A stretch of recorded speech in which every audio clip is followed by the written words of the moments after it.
Assalamualaikum warahmatullahi wabarakatuh. Baiklah, saya di sini Ratu Anggun Sakira dengan NIM 1221062 akan membacakan materi makalah dari kelompok 6, yaitu riwayat silsilah keturunan Umar bin Khattab. Khalifah Umar bin Khattab memiliki nama lengkap Umar bin Khattab. Umar bin Khattab juga merupakan khalifah kedua yang menggantikan Abu Bakar As-Siddiq. Umar bin Khattab lahir di kota Makkah pada tahun 583 Masehi, 12 tahun lebih muda dari Rasulullah SAW. Umar bin Khattab terbesar sepanjang sejarah sesudah Nabi Muhammad. Khalifah Umar bin Khattab dikenal sebagai pemimpin yang sangat disayangi oleh rakyatnya. Umar bin Khattab adalah seorang mujtahid dan yang ahli dalam membangun negara besar yang ditegakkan dengan prinsip-prinsip keadilan. Setelah ia menyaksikan keluarganya sebagian orang Arab menyatakan masuk Islam, maka terjadi dialog pemikiran dalam dirinya. Setelah itu, ia menebui Nabi Muhammad dengan menyatakan masuk agama Islam pada tahun ke-6 dan beri masa. Selanjutnya, sejarah masuk Islam Umar bin Khattab. Kita ketahui sebelumnya bahwa Umar bin Khattab lahir di kota Makkah dengan keturunan suku Quraisy yang terpandang dan terhormat.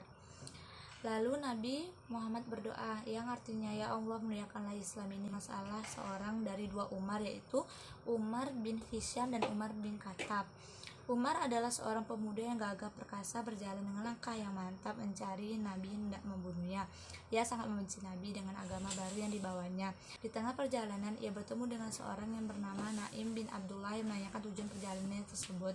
Kemudian diceritakan niatnya itu dengan mengejek, dan Naim mengatakan agar dia lebih baik memperbaiki urusan rumah tangganya sendiri terlebih dahulu. Umar kembali pulang hendak menemui adik perempuannya dengan iparnya dengan kemarahan. Ketika itu di sana Khabab bin Arad yang sedang memegang lembaran-lembaran Quran membacakan kepada mereka surat At-Toha. Kitab itu diberikan membacakan ayat dari Al-Quran yang artinya Muhammad itu tidak lain hanyalah seorang rasul. Sungguh telah berlalu sebelum beberapa orang rasul. Apakah jika dia wafat atau dibunuh, kamu berbalik ke belakang atau murtad? Barang siapa yang berbalik ke belakang, maka ia tidak akan mendatangkan muhadarat kepada Allah sedikit pun, dan Allah akan memberinya balasan kepada orang-orang yang bersyukur. Surat Ali Imran ayat 104. Baiklah, hanya itu yang bisa saya sampaikan. Mohon maaf jika ada kesalahan. Assalamualaikum warahmatullahi wabarakatuh. Perkenalkan, nama saya Nahdiatur Rahman dengan NIM 1221052. Di sini saya akan menyampaikan materi selanjutnya. 2.4 Pemerintahan dan peradaban Islam pada masa Khalifah Umar bin Khattab. Umar adalah kelanjutan perjuangan yang telah dirintis oleh Abu Bakar As-Siddiq radhiyallahu ta'ala anhu. Di zaman Umar, gelombang ekspansi pertama terjadi. Kota Damaskus jatuh di tahun 635 Masehi dan pada tahun 636 Masehi. Setelah tentara Bizantium kalah di pertempuran Yarmouk, daerah Syria jatuh ke bawah kekuasaan Islam. Selama pemerintahan Umar, kekuasaan Islam tumbuh dengan pesat.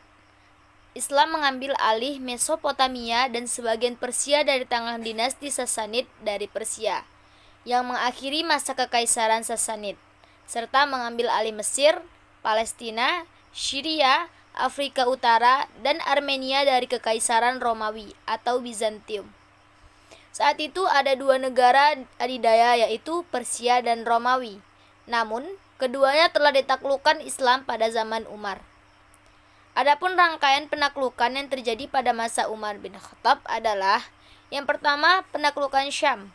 Meskipun memang awal serangan dimulai pada masa Abu Bakar, akan tetapi kota ini baru bisa ditaklukkan pada masa awal pemerintahan Umar bin Khattab.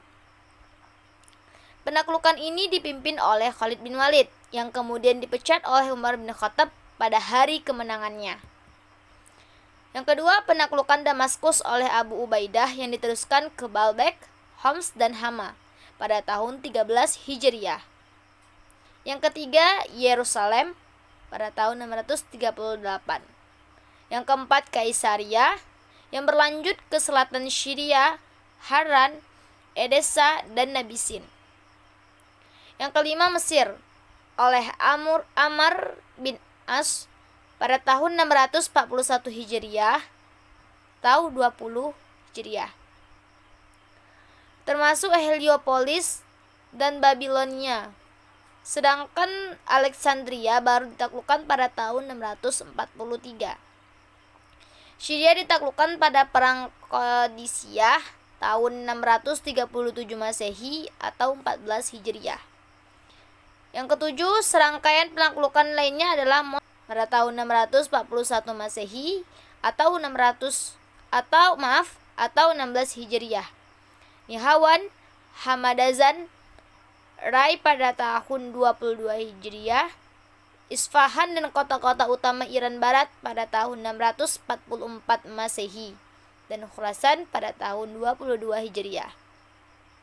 Yang kedelapan, pasukan lainnya menguasai Ahwaz atau Khuzistan pada tahun 640 Masehi atau 17 Hijriah. Yang kesembilan, Sajistan dan Kerman. Pasukan Islam lainnya dalam jumlah kecil mendapatkan kemenangan atas pasukan Persia dalam jumlah yang lebih besar pada Perang Qadisiyah tahun 636 di dekat sungai Eufrat. Pada pertempuran itu, jenderal pasukan Islam yakni Sa'ad bin Abi Waqqas mengalahkan pasukan Sassanid dan berhasil membunuh jenderal Persia yang terkenal, yaitu Rustam Farrukhzad. Pada tahun 637, setelah pengepungan yang lama terhadap Yerusalem, pasukan Islam akhirnya mengambil alih kota tersebut. Umar diberikan kunci untuk memasuki kota oleh pendeta Sopronius dan diundang untuk salat di dalam gereja yang bernama Church of the Holy Sepulchre. Umar memilih untuk salat di tempat lain agar tidak membahayakan gereja tersebut. 55 tahun kemudian, Masjid Umar didirikan di tempat ia sholat. Ada beberapa perkembangan peradaban Islam pada masa Khalifah Umar bin Khattab yang meliputi sistem pemerintahan atau politik, ilmu pengetahuan, sosial, seni, dan agama. Yang pertama, perkembangan politik. Pada masa Khalifah Umar bin Khattab, kondisi politik Islam dalam keadaan stabil. Usaha perluasan wilayah Islam memperoleh hasil yang gemilang. Karena perluasan daerah terjadi dengan cepat, Umar radhiyallahu taala anhu segera mengatur administrasi negara dengan mencontoh administrasi yang sudah berkembang terutama di Persia.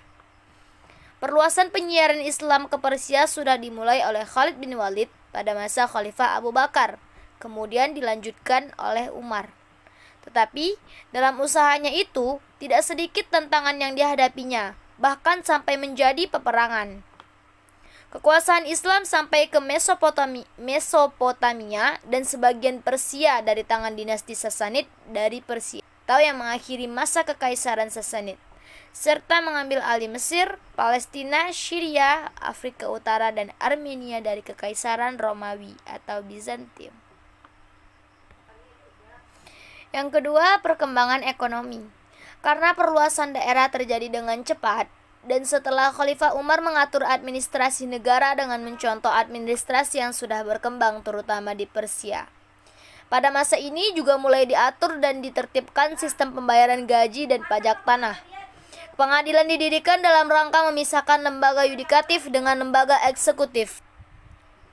Ada beberapa kemajuan di bidang ekonomi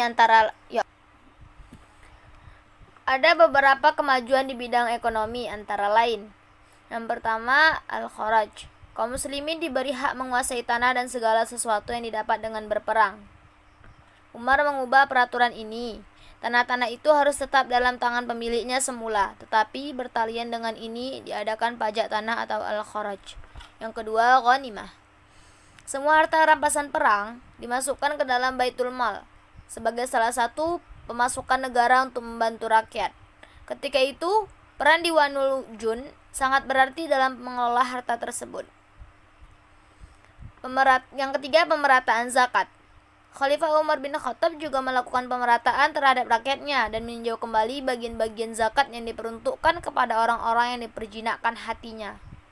Yang keempat, lembaga perbajakan. Ketika wilayah kekuasaan Islam telah meliputi wilayah Persia, Irak, dan Syria, serta Mesir, tentu sudah menjadi persoalan yang adalah pembiayaan baik yang menyangkut biaya rutin Yang keempat, lembaga perpajakan. Ketika wilayah kekuasaan Islam telah meliputi wilayah Persia, Irak, dan Syria, serta Mesir, sudah barang tentu yang menjadi persoalan adalah pembiayaan, baik yang menyangkut biaya rutin pemerintah maupun biaya tentara yang terus berjuang menyebarkan Islam ke wilayah tetangga lainnya. Oleh karena itu, dalam konteks ini, Ibnu Khadim mengatakan bahwa institusi perpajakan merupakan kebutuhan bagi kekuasaan raja yang mengatur pemasukan dan pengeluaran. Yang ketiga, perkembangan pengetahuan. Pada masa Khalifah Umar bin Khattab, sahabat-sahabat yang sangat berpengaruh tidak diperbolehkan untuk keluar daerah kecuali atas izin dari khalifah dan dalam waktu yang terbatas. Jadi, kalau ada di antara umat Islam yang ingin belajar hadis, harus pergi ke Madinah. Ini berarti bahwa penyebaran ilmu Islam dan pengetahuan para sahabat dan tempat pendidikan adalah terpusat di Madinah. Dengan meluasnya wilayah Islam sampai keluar Jazirah Arab, nampaknya khalifah memikirkan pendidikan Islam di daerah-daerah yang baru ditaklukkan itu. Untuk itu, Umar bin Khattab memerintahkan para panglima perangnya, apabila mereka berhasil menguasai satu kota, hendaknya mereka mendirikan masjid sebagai tempat ibadah dan pendidikan. Yang keempat, perkembangan pendidikan. Berkaitan dengan masalah pendidikan ini, Khalifah Umar bin Khattab merupakan seorang pendidik yang melakukan penyuluhan pendidikan di kota Madinah. Beliau juga menerapkan pendidikan di masjid-masjid dan pasar-pasar, serta mengangkat dan menunjuk guru-guru untuk tiap-tiap daerah yang ditaklukkan itu. Mereka bertugas mengajarkan isi Al-Quran dan ajaran Islam lainnya seperti fikih kepada penduduk yang baru masuk Islam. Di antara sahabat-sahabat yang ditunjuk oleh Umar bin Khattab ke daerah adalah Abdurrahman bin Ma'qal dan Imran bin Al-Hasim. Kedua orang ini ditempatkan di Bashrah. Abdurrahman bin Ghanam dikirim ke Syria dan Hasan bin Abi Jabala dikirim ke Mesir.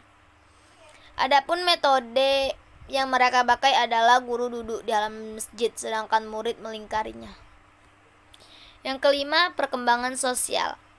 Pada masa Khalifah Umar bin Khattab, ahli al-zimah yaitu penduduk yang memeluk agama Islam selain Islam dan berdiam di wilayah kekuasaan Islam. Azimah terdiri dari pemeluk Yahudi, Nasrani, dan Majusi.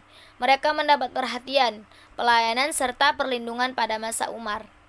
Dengan membuat perjanjian yang antara lain berbunyi, keharusan orang-orang Nasrani menyiapkan akomodasi dan konsumsi bagi para tentara muslim yang memasuki kota mereka selama 3 hari berturut-turut. Menurut penulis, hal di atas menunjukkan Umar bermaksud membangun sebuah kerukunan antar umat beragam, namun tetap dalam kendali Khalifah Islamiyah dalam upaya politik memajukan perkembangan Islam sebagai basis sosialnya. Umar menunjukkan sikap simpati kepada non-muslim, tidak menunjukkan arogansi kekuasaannya, sehingga dengan demikian tidak sedikit orang non-muslimin itu merasa nyaman berada dalam lingkaran ajaran Islam, lalu memeluk agama Islam. Yang keenam, perkembangan agama.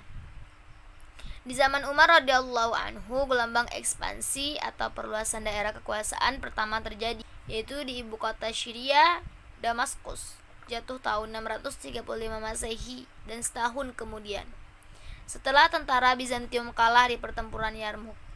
Seluruh daerah Syria jatuh ke bawah kekuasaan Islam. Dengan memakai Syria sebagai basis, ekspansi diteruskan ke Mesir di bawah pimpinan Amr bin As radhiyallahu taala anhu dan ke Irak di bawah pimpinan Sa'ad bin Abi Waqqas radhiyallahu taala anhu. Iskandaria atau Alexandria, ibu kota Mesir, ditaklukkan tahun 641 Masehi. Dengan demikian, Mesir jatuh ke bawah kekuasaan Islam. Al-Qadisiyah, sebuah kota dekat Hira di Irak, jatuh pada tahun 637 Masehi. Dari sana, serangan dilanjutkan ke ibu kota Persia, Al-Madain, yang jatuh pada tahun itu juga. Pada tahun 641 Masehi, Mosul dapat dikuasai. Dengan demikian, pada masa kepemimpinan Umar radhiyallahu ta'ala anhu, wilayah kekuasaan Islam sudah meliputi Jazirah Arabia, Palestina, Syria, sebagian besar wilayah Persia, dan Mesir. Dalam kata lain, Islam pada zaman Umar semakin Materi selanjutnya yaitu 2.5 Wafatnya Umar bin Khattab.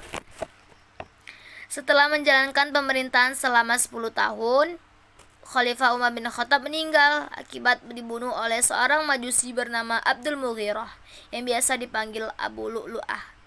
Karena merasa tidak puas terhadap jawaban Umar ketika mengadu tentang besarnya jumlah pajak yang harus dibayar. Setelah Umar bin Khattab wafat, Majelis Permusyawaratan tadi mengadakan pemilihan di rumah Al-Miswar bin Marhamah, kecuali Talhah bin Abdillah yang tidak dapat hadir pada saat itu.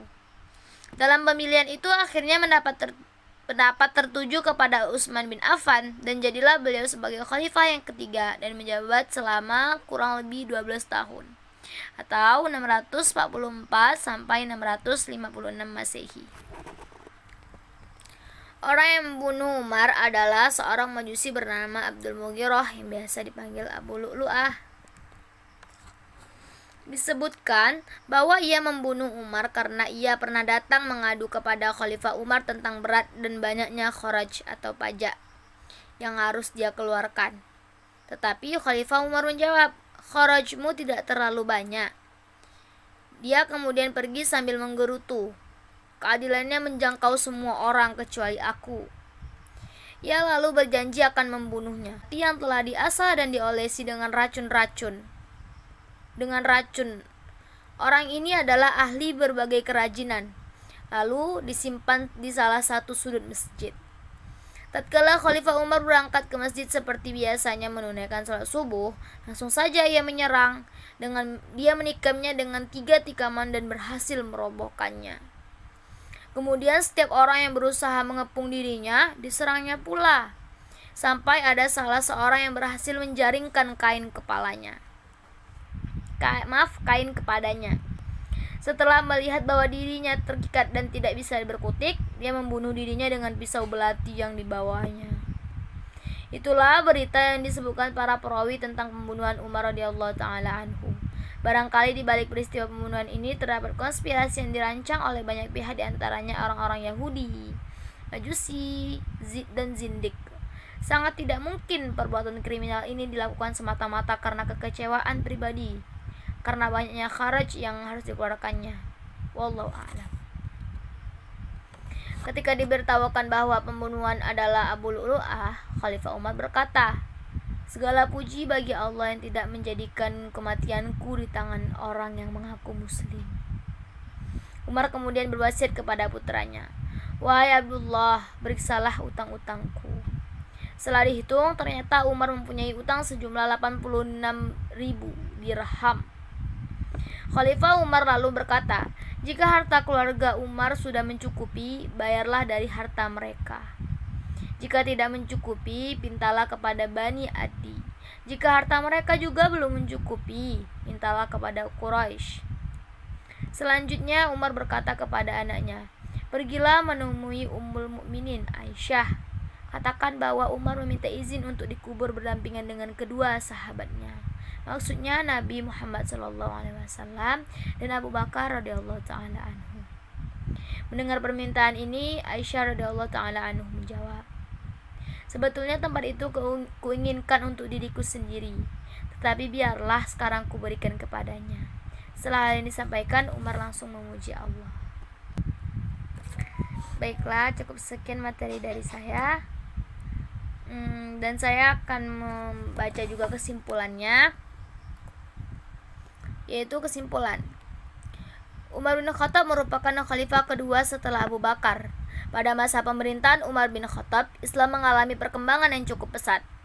Di bawah kepemimpinannya, Islam berhasil memperluas wilayah kekuasaannya, mulai dari Mesopotamia, Mesir, Palestina, Syria, Afrika Utara, Armenia, serta sebagian wilayah Persia. Perkembangan Islam pada masa Umar bin Khattab jauh lebih maju, mencapai peradaban yang modern yang berdasarkan keislaman yang kuat dan kokoh. Sehingga terobosan-terobosan penting negara yang dilakukan seperti pendirian lembaga-lembaga negara dan perbaikan fasilitas-fasilitas negara yang bersentuhan dengan kepentingan rakyat, tidak hanya itu secara fisik. Umar adalah orang yang pertama yang memerintahkan untuk memperluas dan merenovasi Masjidil Haram di Makkah serta Masjid Nabawi di Madinah. Pada masa Khalifah Umar juga berhasil membangun banyak fasilitas umum, mulai dari kantor-kantor pemerintahan, markas-markas militer, perumahan sipil, jalan, jembatan, dan yang paling vital adalah sistem irigasi untuk pertanian, air minum, dan juga transportasi alternatif. Pada 17 Hijriah, Umar memerintahkan langsung untuk memperbaiki jalan-jalan yang rusak di Madinah demi perbaikan penunjang ibadah haji, membangun tempat-tempat berteduh antara Mekah dan Madinah, membersihkan sumur yang tersumbat, serta penggalian sumur baru sebagai sumber air. Saran kami, makalah ini jauh dari kata sempurna. Untuk itu masukkan. Baik, itulah kesimpulan dari kami. Dan saya juga akan membacakan saran dari kami. Makalah ini jauh dari kata sempurna. Untuk itu, masukan dari rekan-rekan mahasiswa atau mahasiswi sangat penulis harapkan demi untuk perbaikan penulisan berikutnya. Atas masukan yang disampaikan, penulis ucapkan terima kasih. Semoga Allah Azza wa Jalla memberikan kemudahan setiap urusan kita. Amin. Akhirnya penulis ucapkan selamat berdiskusi dan menemukan hal-hal baru dari Umar bin Khattab radhiyallahu anhu. Dari kami mohon maaf apabila ada kekurangan dan kesalahan. Wabillahi taufik wal hidayah. Assalamualaikum warahmatullahi wabarakatuh. Bismillahirrahmanirrahim. Assalamualaikum warahmatullahi wabarakatuh. Perkenalkan, nama saya Kelvin Hakim, NIM 1221064. Saya dari kelompok 6 SPI akan membahas hasil dari kelompok kami, yaitu kedudukan dan pengembangan hukum di Indonesia, yaitu 1. Macam-macam penggolongan hukum. Beberapa macam-macam pembagian hukum yang dibedakan berdasarkan sumbernya, tempat berlakunya, bentuknya, waktu berlakunya, sifatnya, cara mempertahankannya, wujudnya, dan isinya. Yang pertama, 1. Penggolongan hukum berdasarkan bentuknya. Ada 2 jenis hukum berdasarkan bentuknya, yakni hukum tertulis dan hukum tidak tertulis. Berikut adalah penjelasan penggolongan hukum menurut bentuknya. 2. Hukum tertulis. Hukum tertulis adalah hukum yang tidak dicantumkan dalam berbagai peraturan perundang-undangan secara tertulis. Contoh hukum tertulis adalah Undang-Undang 1945, keputusan Presiden, KUHP, dan lain-lain.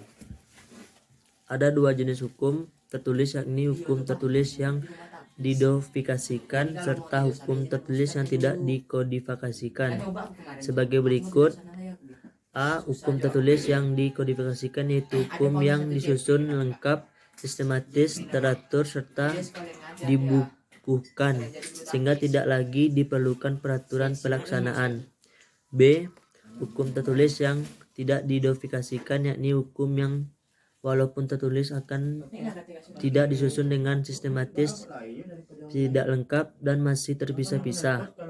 Karena itu hukum ini sering masih memerlukan peraturan pelaksanaan di dalam penerapannya. 3. Hukum tidak tertulis. Hukum tidak tertulis adalah hukum yang berlaku serta diyakini oleh masyarakat dan dipatuhi, akan tetapi tidak dibentuk menurut prosedur yang formal, melainkan lahir dan tumbuh di kalangan masyarakat tersebut. Contoh hukum tidak tertulis adalah hukum adat, hukum agama, dan lain-lain. B. Penggolongan hukum berdasarkan sumbernya. Ada 5 jenis hukum berdasarkan sumbernya, yakni hukum undang-undang, hukum kebiasaan, hukum traktat, hukum jurisprudensi, dan hukum ilmu. Berikut adalah penjelasan penggolongan hukum menurut sumbernya. 1. Hukum undang-undang atau disebut sebagai written res adalah jenis hukum yang terletak dan tercantum di dalam peraturan perundang-undangan. 2. Hukum kebiasaan. Hukum kebiasaan atau disebut juga sebagai given state. Sekian, terima kasih dari saya. Assalamualaikum warahmatullahi wabarakatuh.